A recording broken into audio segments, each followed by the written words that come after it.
สวัสดีจากวอชิงตันค่ะนุ้ยจากมารินีชาแนลนะคะวันนี้นุ้ยจะมารีวิวน้ำหอมใหม่ล่าสุดของมองบลังค่ะมองบลัง Explorer ตัวนี้นะคะถ้าเพื่อนๆเป็นคนรักน้ำหอมอย่าลืมกดกระดิ่งและกด subscribe นะคะจะได้ไม่พลาดการรีวิวน้ำหอมครั้งต่อไปของนุ้ยค่ะกลิ่น Explorer นี่รีเควสมาโดยคุณตั้มธนาและคุณวรนัทนะคะอยากให้นุ้ยรีวิวมากๆเลยกลิ่นนี้และที่สำคัญเขาอยากรู้กันว่ามันเหมือน The King Creed Aventis ไหมนะคะกล่องเขานะคะก็สวยงามค่ะเป็นสีดำเนาะแล้วก็ขวดนี้ค่อนข้างสวยนะนี่ค่อนข้างชอบ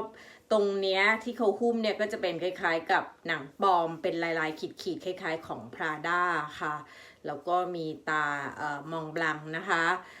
แคปเขาเนี่ยคือฝานี้แบบคือแน่นมากคือหนักมากอ่ะทำให้รู้สึกเหมือนแพงอะไรประมาณเนี้ยแล้วก็มีคำว่ามองบลัง Explorer อยู่ตรงนี้นะคะตรงก้นก็ไม่มีอะไรใสๆน้ำใสๆนะคะขวดนี้เป็นไซส์100 ml ค่ะขวดค่อนข้างหนักเลยอ่ะคือนึกถือแล้วว่า Aventis เนี่ยขวดนี้หนักกว่านึกว่าฝานี่หนักมากเป็นเหล็กที่หนักมากแล้วก็ปิดค่อนข้างดีอ่ะคือถึงนี้ได้เลยเรามาลองดมท็อปโน้ตเขากันละกันนะอันนี้คือสเปรย์เขาจะแบบสุดยอดอยู่แล้วอะค่ะมองบลังเนี่ยออกมาเมื่อปีนี้เองค่ะแล้วตอนนี้ที่อเมริกาก็คือขายอยู่แต่เฉพาะที่เมซี่เท่านั้นตอนแรกนุ้ยไม่รู้นุ้ยก็ไปเดินหาที่นอร์สตอมก็หาไม่ได้สักทีจนกระทั่งมีแต่ที่เมซี่นะคะคิดโดยเพอร์ฟูเมอร์3ท่านนะคะคุณจอร์ดี้เฟอร์มันเดส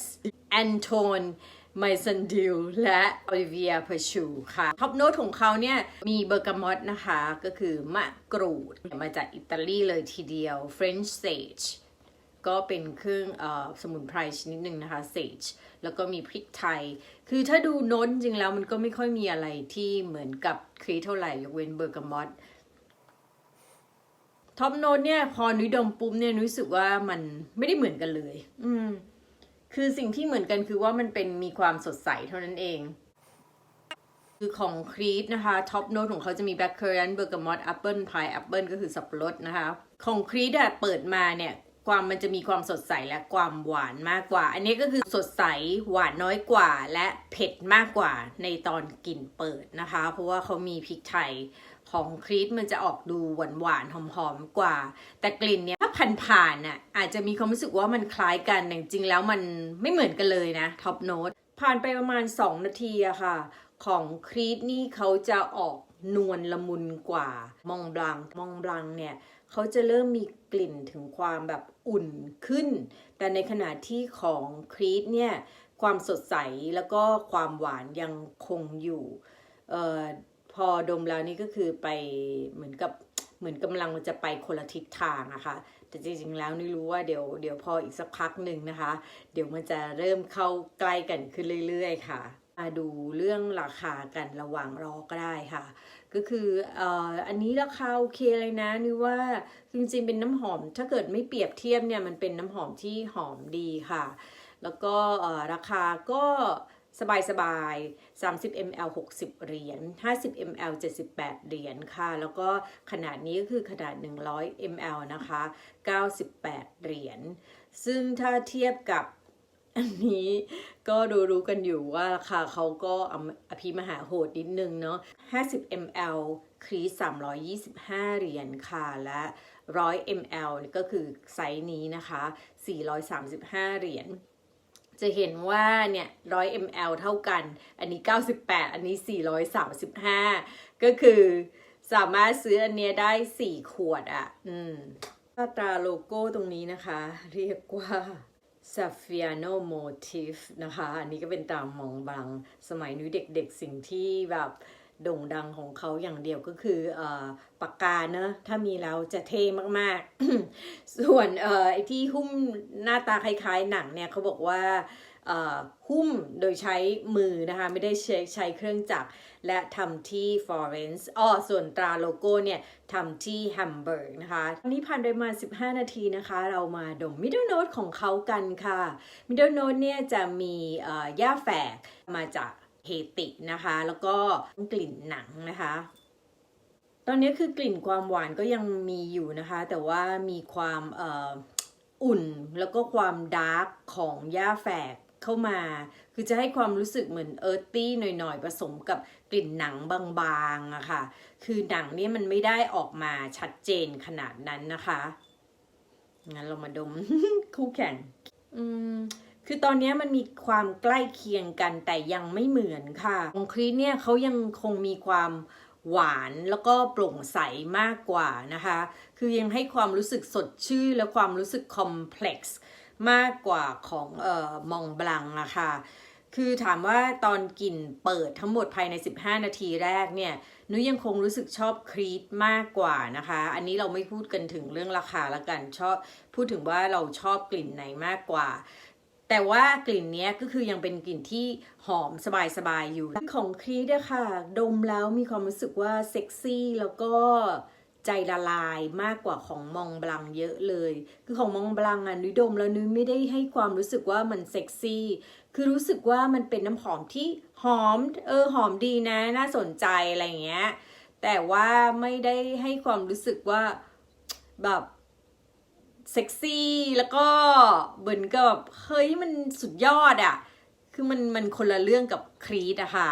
แต่ถามว่ามีความคล้ายกันไหมก็มันก็มีความคล้ายคลึงกันนะคะถ้าไม่ได้ดมเทียบแบบจ๋าๆแบบเนี้ยเราก็อาจจะรู้สึกว่ามันคล้ายกันนะคะนั่นคือส่วนตรงของ Hard Note ซึ่งมีความคล้ายมากกว่าตอน Top Note อะค่ะแต่แน่นอนอันนี้ก็คือยังดูแบบมันดูอุ่นกว่าและดูไม่โปร่งเท่ากับของครีสนี่ดูโปร่งสบาย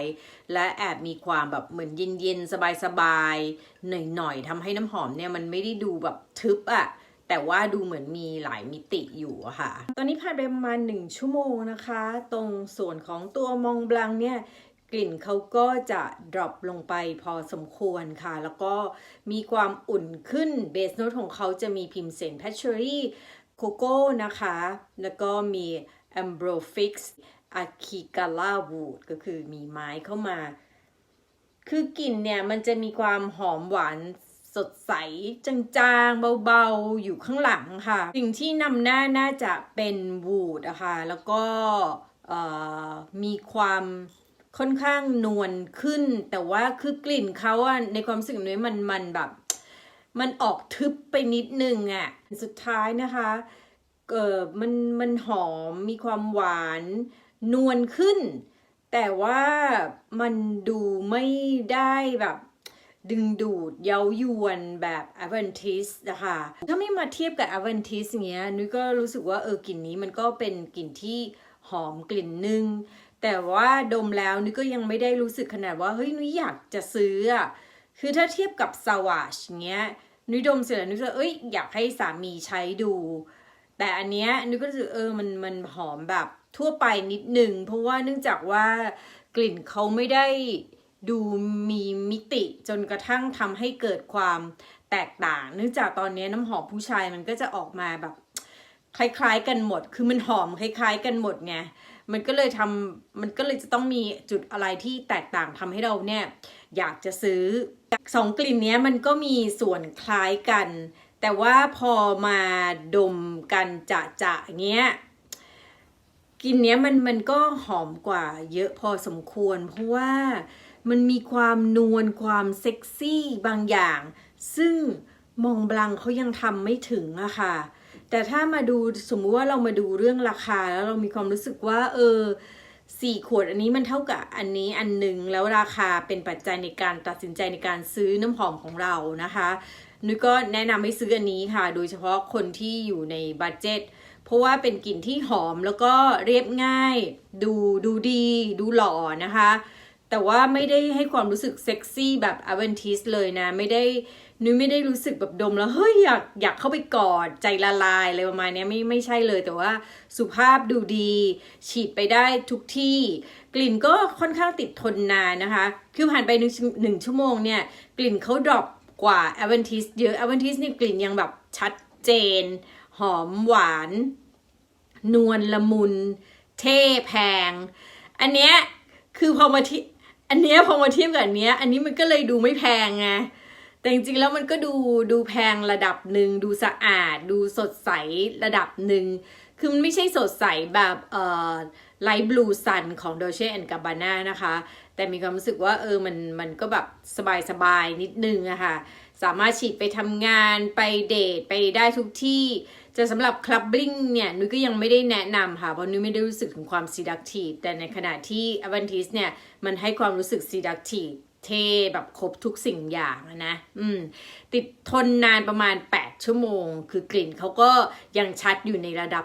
เหมือน1ชั่วโมงผ่านไปอย่างเงี้ยค่ะแล้วพอเป็นสกินเซนต์กลิ่นก็ยังคงดีอยู่ค่ะคือจริงๆนึกก็รู้สึกว่ามันไม่แฟร์ที่จะมาเทียบกับอันนี้เพราะว่านึกว่ามันแบบอันนี้มันเหมือนกับความเหมือนนึกให้สักแบบ6-7 คะแนนนะคะถ้าสมมติว่าคนมี Amethyst อยู่แล้วก็ไม่ต้องซื้ออันนี้นะคะส่วนคนที่มีมองบลังอยู่แล้วและคิดว่าในอนาคตอยากลงทุนซื้อ Amethyst นี่ก็ยังคงแนะนำอยู่ค่ะนุ้ยไม่ได้รู้สึกว่าซื้อซ้ำซ้อนอะไรนะคะโดยรวมมองบลังเนี่ยเป็นกลิ่นที่หอมและถ้าเกิดไม่เทียบกับ Amethyst นุ้ยก็แนะนำให้ผู้ชายใช้นะคะเหมาะกับสักอายุ25ขึ้นไปอะไรประมาณนี้แล้วก็ใช้ได้ทุกที่ทุกโอกาสจริงๆนะคะเหมาะแก่การเริ่มต้นที่จะมีน้ำหอมที่ดูสุภาพเรียบร้อยแต่อาจจะไม่ได้ดูมีเอกลักษณ์และโดดเด่นแตกต่างจากคนอื่นทั่วไปนะคะขอบคุณเพื่อนๆที่รับชมค่ะคลิปหน้านุ้ยจะมารีวิวอะไรอีกอย่าลืมติดตามชมกันนะคะแล้วพบกันใหม่ค่ะบ๊ายบาย